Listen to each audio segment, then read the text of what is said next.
proud na proud akong maging kabilang nitong stasyon na to because talagang feel na feel mo ang pagiging kapuso. There is a spirit of kindness in the station and it drives you to be excellent, it drives you to work harder. Napakarami. Hindi ko masabi ang isa. Pero lahat ng show na kinabilangan ko rito talagang tatak na tatak.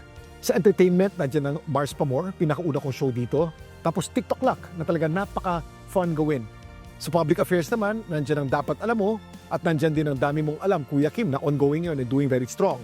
At of course, 24 Oras na araw-araw nating ginagawa, hindi ko masabi, lahat sila okay. Maraming salamat sa lahat ng mga kapuso for supporting GMA for the past 75 years. Pagmula sa mga kanununuan natin ay nandun na, ngayon mga Gen Alpha na. Sana magpatuloy ang inyong suporta hanggang sa susunod na henerasyon.